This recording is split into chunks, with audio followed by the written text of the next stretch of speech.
টি-20 world কাপে রিয়ান পরাগকে কি জায়গা দেওয়া দরকার? সত্যিই কি রিয়ান পরাগ ভারতীয় টিমের অন্য প্লেয়ারের সঙ্গে প্রতিদ্বন্দ্বিতা করছে? প্রশ্ন ঘুরিয়ে করছি, টি-20 ওয়ার্ল্ড কাপে রিয়ান পরাগ না রিঙ্কু সিং, কে আপনাদের ফিনিশার? হ্যাঁ, সেই রিয়ান পরাগ যাকে নিয়ে গত আইপিএল পর্যন্ত মজা করা হতো, যে রাজস্থানের 10 জন প্লেয়ার, 5টি ব্যাটিং 5টি বোলিং আর একটি রিয়ান পরাগ। কিন্তু রিয়ান পরাগ এবছর অসাধারণ ফর্মে রয়েছে। রিয়ান পরাগ বলেছে, এডিট করে আমার মিম বানিয়েছো, আমি পরিশ্রম করে ড্রিম বানিয়ে দিয়েছি।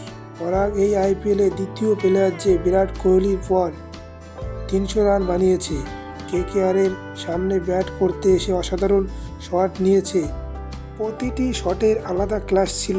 রিয়ান পরাগ ব্যাটিংয়ের সময় মনে হচ্ছিল যে এই ম্যাচ সহজেই শেষ হয়ে যাবে।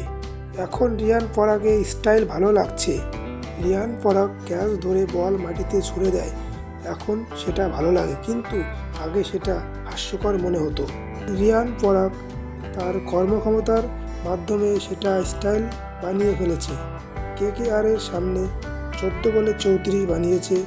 হার্শিতে 16 বলে আউট হয়ে ফিরে যান, কিন্তু আউট হওয়ার আগে সম্পূর্ণ ম্যাচের মোড় ঘুরিয়ে দিয়েছে। এই আইপিএলে প্রতিনিয়ত রান করছে। এই কারণেই আমাদের মনে প্রশ্ন, রিঙ্কু না রিয়ান? কিছু না হোক, টি-20 ওয়ার্ল্ড কাপে 15 জনের সদস্যের দলে তার নাম থাকতে পারে। 11 জন সদস্য খেলুক বা না খেলুক। রিয়ান পরাগ প্রথম ম্যাচে 29 বলে 43 করেছে, দ্বিতীয় ম্যাচে 45 বলে 84 করে ম্যাচ জিতিয়েছে, তৃতীয় ম্যাচে 39 বলে 54 করেছে, চতুর্থ ম্যাচে ফ্লপ ছিল, পরবর্তী ম্যাচে 48 বলে 76, তারপর 18 বলে 23, আর এই ম্যাচে 14 বলে 34। অসাধারণ ব্যাটিং করছে রিয়ান পরাগ। মাঝে তো অরেঞ্জ টুপির অধিকারী ছিলেন রিয়ান পরাগ, এখন বিরাট কোহলি পর দ্বিতীয় স্থানে রিয়ান পরাগ।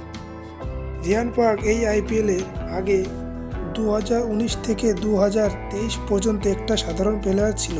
44 ম্যাচে 600 রান, 17 এভারেজ, স্ট্রাইক রেট ছিল 124 এবং একটি অর্ধশত রান।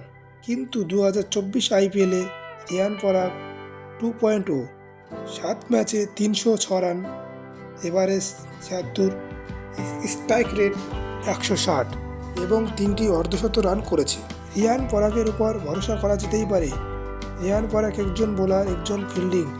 এই কারণে রিয়ান পরাগকে নিয়ে এত চর্চা শুরু হয়েছে যে জিম্বাবুয়ে সফরে তো যাচ্ছে রিয়ান পরাগ, কিন্তু ভারতীয় দলের হয়ে টি-20 ওয়ার্ল্ড কাপে খেলবে কিনা সেটা বড় প্রশ্ন। সুনীল গাভাস্কার স্যার বলেছেন যে রিয়ান পরাগ এখন একটা অসাধারণ ফর্মে রয়েছে এবং নির্বাচন কমিটির তার দিকে নজর দেওয়া প্রয়োজন। ওসিম জাফর স্যার বলেছেন, যখন কোনো নতুন প্লেয়ার এইরকম খেলে তখন মনে হয় যে সে নিজেকে তৈরি করে বসে আছে টি-20 ওয়ার্ল্ড কাপ খেলবে বলে। যদি রিয়ান পরাগ দলে আসে তাহলে তার প্রতিদ্বন্দ্বী হবে রিঙ্কু সিং। রিঙ্কু সিং একজন ভালো প্লেয়ার, কিন্তু ব্যাটিং করার অতটা সুযোগ পায় না। কোনো ম্যাচে 2 বল, 4 বল, 8 বল। কিন্তু যদি 40 বলের বেশি খেলার সুযোগ পায় তাহলে হয়তো রিঙ্কু সিং একটা অন্য লেভেলের প্লেয়ার হতে পারত। আপনাদের কাছে প্রশ্ন এটাই যে রিঙ্কু কত নম্বরে খেলবে?